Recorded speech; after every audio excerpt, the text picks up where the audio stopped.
مالەسا لە شاقەی باڵەدەی زیاسانە شێوی گومڕایی تەی دەکەی بەرەو کوێ مالەسا لە شاقەی باڵەدەی زیاسانە شێوی گومڕایی تەی دەکەی ئەو چاڵوکان دانای سەر ڕێگات کە مەندی گرتنن ئەو یاڵ و دوو دانای بەرنیگات تەلبەندی مردنن ئەو چاڵوکان دانای سەر ڕێگات کە مەندی گرتنن ئەو یاڵ و دوو دانای بەرنیگات تەلبەندی مردنن نامەڕۆ تەنیایی ئای مردنە و بزر بوون نامەڕۆ جودایی ئای وشکیە و کزر بوون مەڕۆ با لە پانای سێبەری درەختێ باروکمان وەڵاکەین هۆشنەی بەنەختێ مەڕۆ با لە پانای سێبەری درەختێ باروکمان وەڵاکەین هۆشنەی بەنەختێ بە دیسان بە یادی دیدەنی جارانمان لا یەکتر ڕابمێنین ڕۆشنکاین چاوانمان وەرە با لە نەخی ئەو گیانەی ناکامی تێناگا هەڵمژێ هەناسەی ئارامی تێ هەڵکای لە نەغمای گۆرانی ئاوێزان لە دژی نامۆیی و لا یەکتر ترازان تێ هەڵکاین لە نەغمای گۆرانی ئاوێزان لە دژی نامۆیی و لا یەکتر ترازان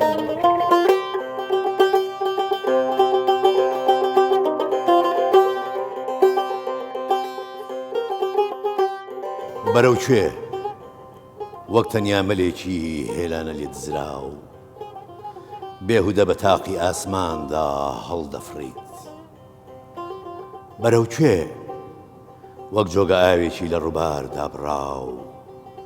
بێپەروا ڕێدەبڕیت نامەڕۆ جودایی نەیەکە بێنەوە نامەڕۆ تەنیایی دەردێکە بێدەوە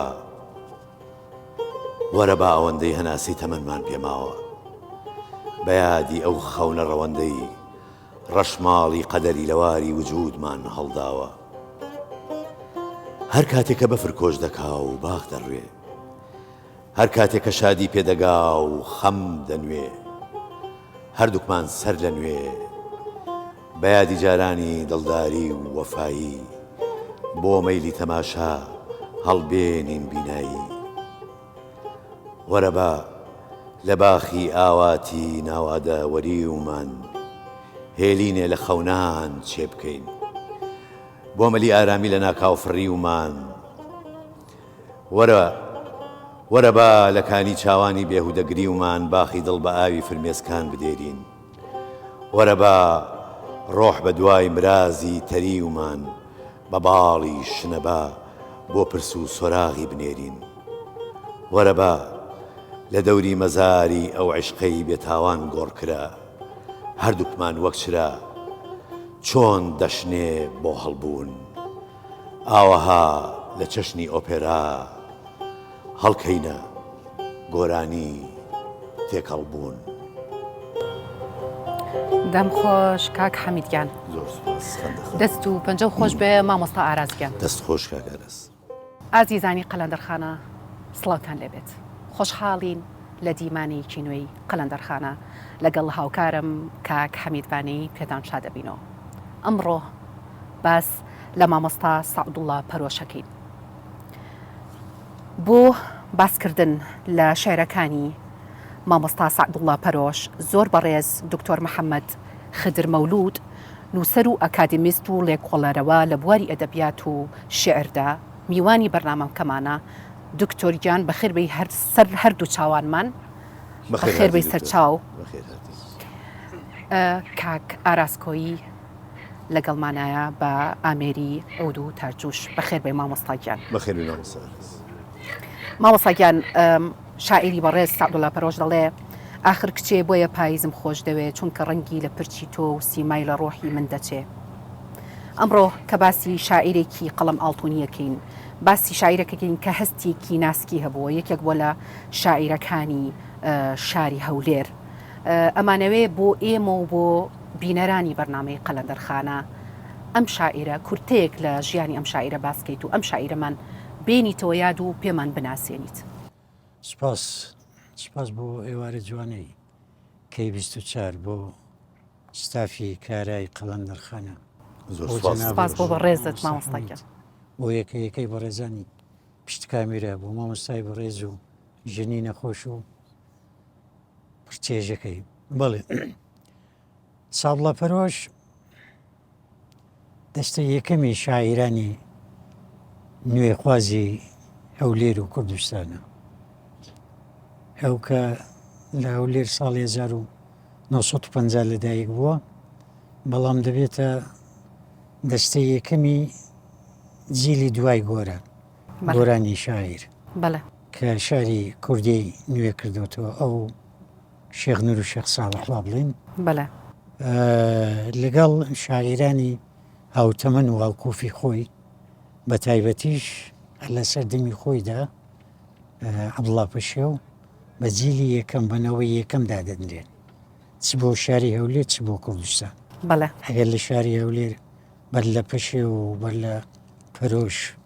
شاعیری دیکە هەبوو بێ ئەگەر بە تەمەن 4-5 ساڵیشیان فەرق بوو بێ مەزیدا سینگەرە پیرباڵ مەحموودە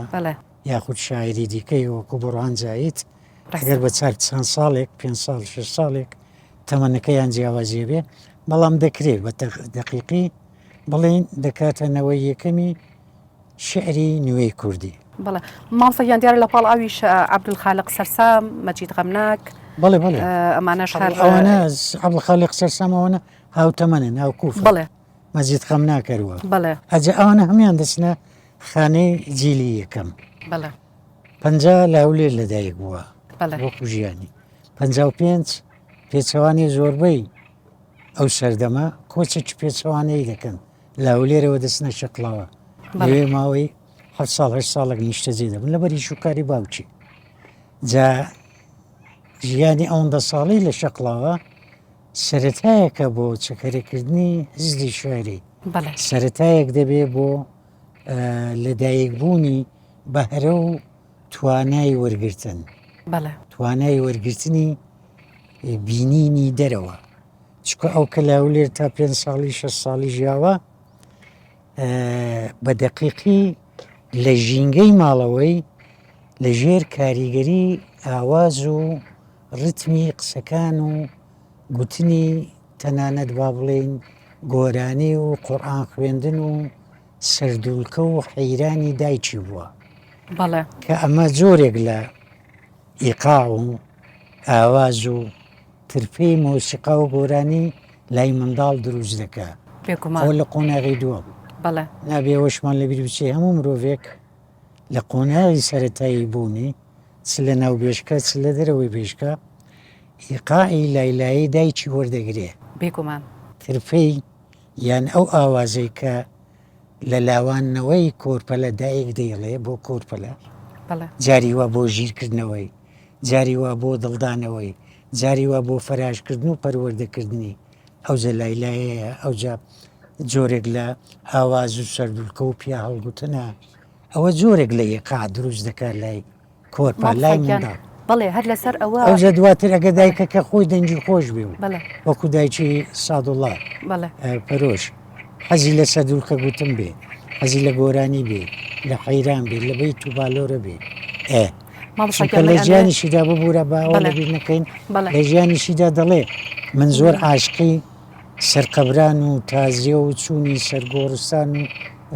لە مەرجی ئازیزان لەگەڵ دایکم زۆر بەشداریم کردووە ئەوە بۆ منداڵی مامۆستاکە من ویستمەوە بڵێم کە ئەوە کاریگەری لەسەر سەعدوڵڵا پەرۆشتیش هەبووە بۆ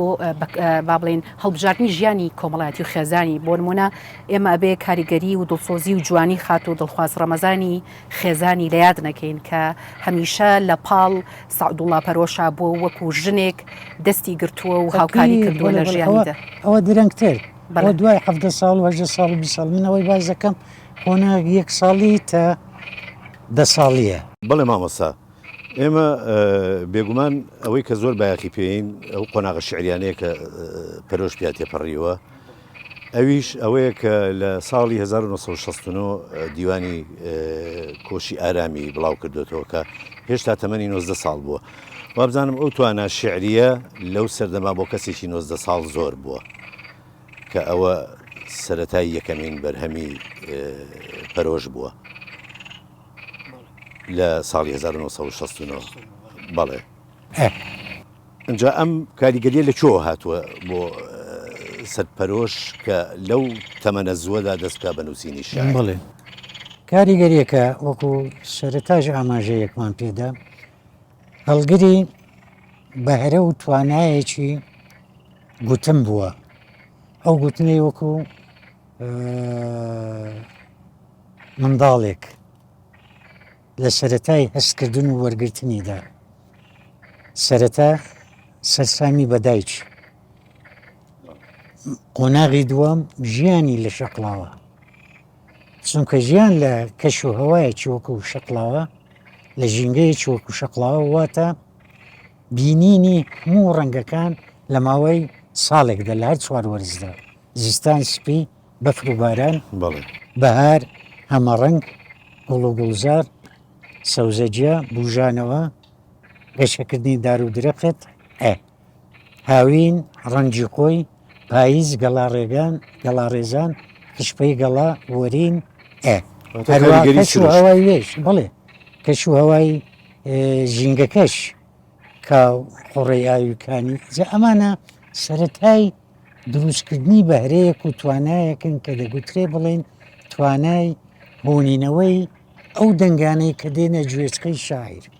یان لە ناخی شاعیر دواتر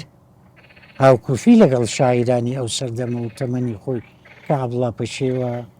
ئەبوڵخالق سەرسامە مەجید ئاسیگەرە شاعرانی سەرەتا شعری کوردایەتی و کەباو بووە لەو سەردەما خوێندن و بوونی کتێبخانەی کوردستان و چاپخانەی کوردستان و چاپخانە و کتێبخانەی دیکە لە هەولێر و ئەو ناوەندە ڕۆشنبیری و هەروەها ئەو بزاڤە سیاسەی کە هەشە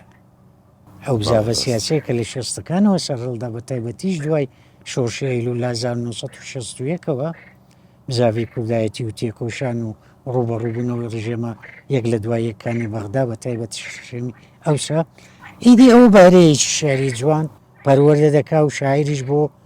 ڕەنگدا بۆ وەڵامدانەوەی پێداویستەکانی ڕۆژانە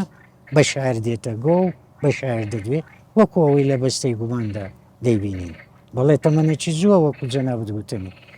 چونکە ئەگەر سەرنج بدەینە بەستەی گومان یەکەم شاری 1967 بڵاو کردێتەوە کەواتە ئەو دەبێت لە 65 و 64ەوە خەریکی نووسین و هۆنینەوەی شار بوو بێ کە 67ەوەی بڵاو کردەوە و 69 چاپی کردووە لە نامیکەیەک کەواتە لە 17 ساڵیەوە بارەی نووسینی تەقیوەتەوە.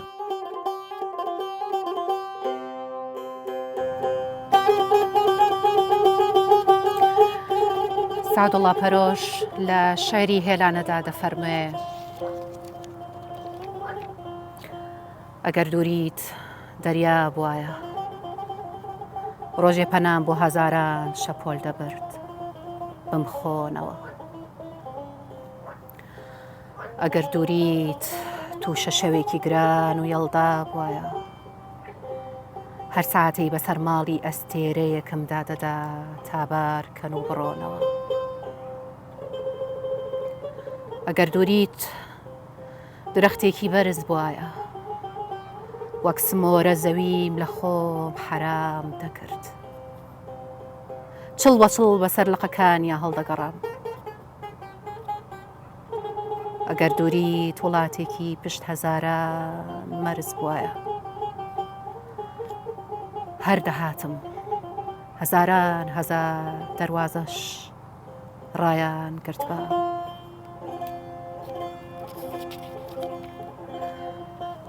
ئەگەر دووریت ئاسمان بواە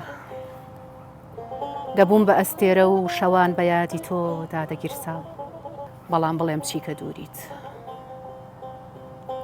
هەزارەها شعر و گوڵە هەزارەها خۆشەویستی و دڵداریە هەزارەها زانە دڵە بەڵام بڵێم چی کە دووریت ئاسمانێک و بە هەزاران ڕۆژ و شەوە زەمینێک و بە هەزاران درەخت و هێلانە و کەوە یادگارێک و بە هەزاران زندە و خەوە یادگارێک و بە هەزاران زندە و خەوە زۆر سپاس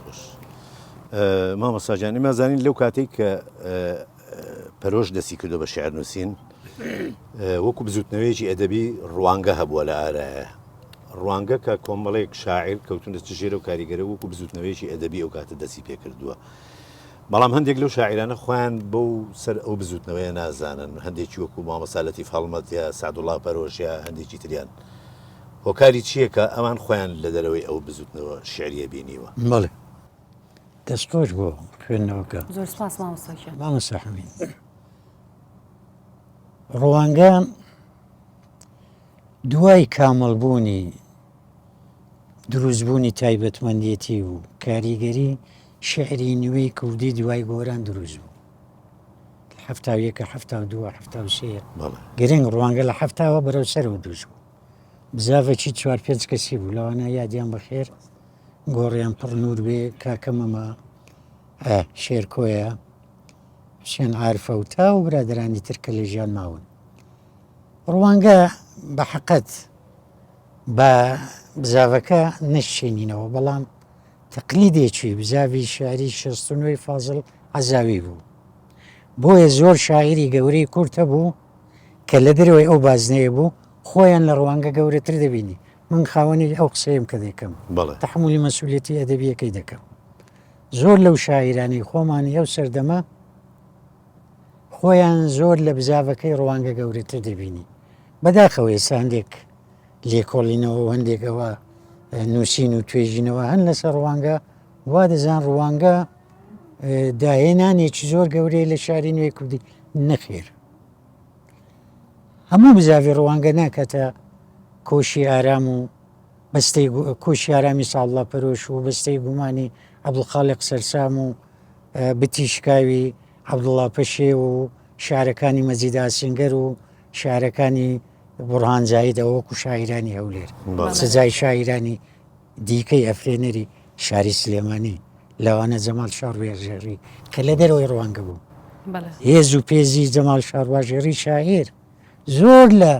بزاوی ڕوانگە ئەو سەردەمی ڕوانگە بە قوڵ سەردەمەدا بەڵام چ بوو کاکە حەمید ئەو وەختە دەکرێ بڵێن دەنگ و دۆرێکی میدیایی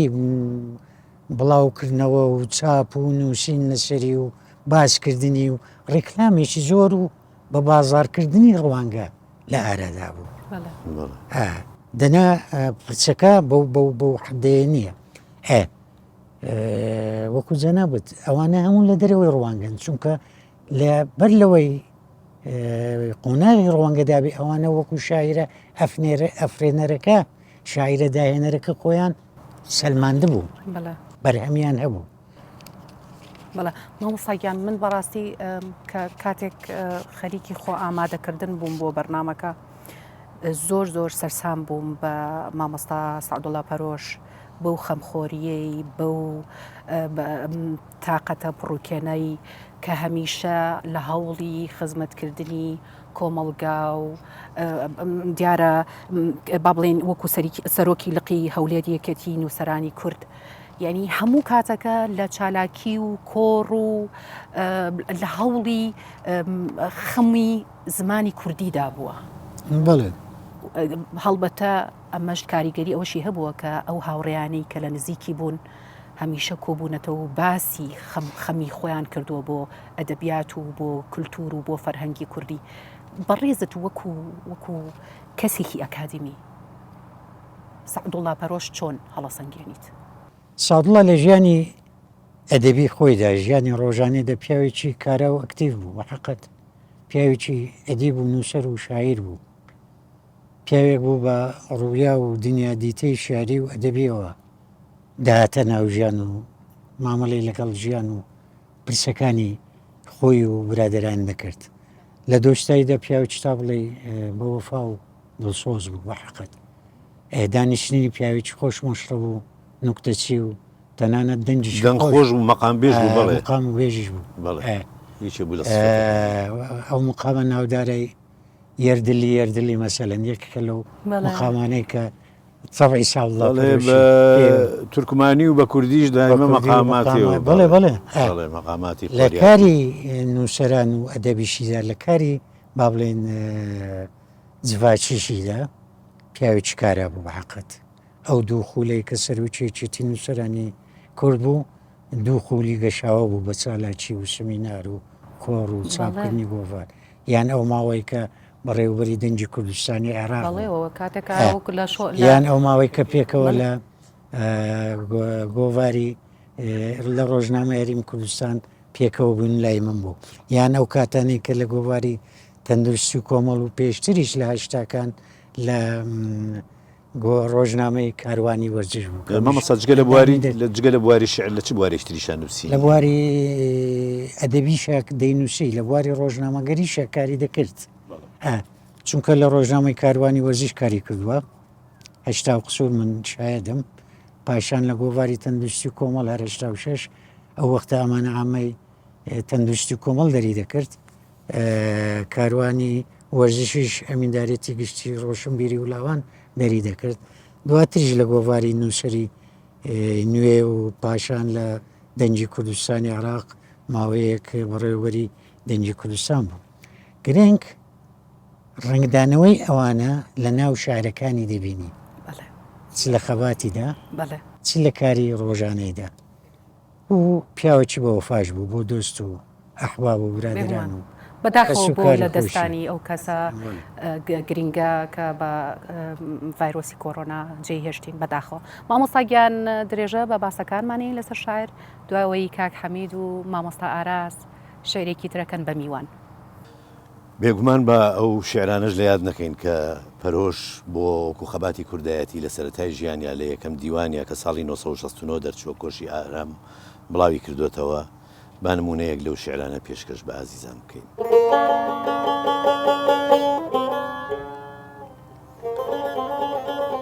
بۆ مافەکەم ئەسری تۆڵە هەڵئەڕێژم، جەستەی هەستی سستی پێشووی پێئەنێژم، ئەگرم ئەبڕم ئەدڕم سینە، بۆ ئەم خاکە ئەم زەمینە تێ ئەکۆشم، زۆر بەجۆشم بۆ مافەکەم، بۆ مافەکەی خاکم گەلم، بۆ تیشکی شادی دەمکەلم، خەباتەکەم خاک بەشکەرانم ماتەکەم، دوژمنانم سەرسامەکەم، دڵ و تەنیان پڕزامەکەم، هەر بە خەبات لە ڕێی وڵات. بیرەرانی خۆشەویست، بێگومان چەند لەسەر پەرۆش قسە بکەین زیاتر هەڵەگرێت و بە بەرنمەیەکی ئاوا ناتوانین هەموو مافێکی خۆی پێ ببەخشین. لە کۆتایی ئەم بەرنمەیەدا زۆر سوپاس بۆ برای ئەزیز دکتۆر محەممەد خدر گەورەت کردین و بەرنمەکە ڕازانینەوە،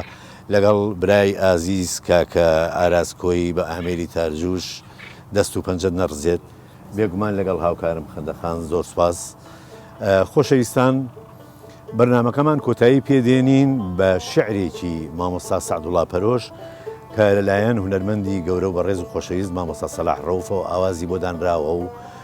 هونەرمەندی خۆشەویست خات و پەیمان عومەر بە گۆرانی وتوێتی.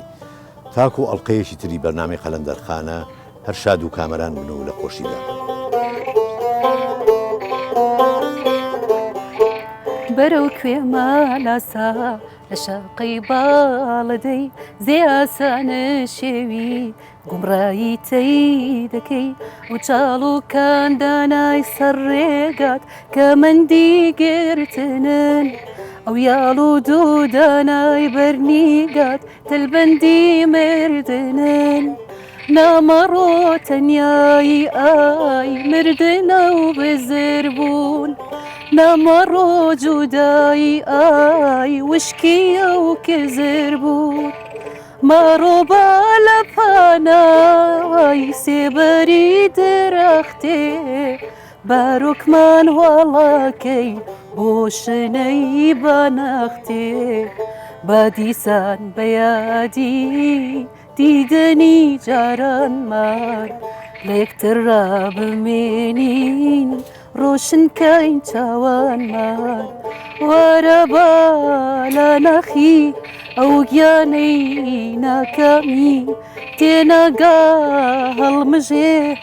هەناسەی ئارامی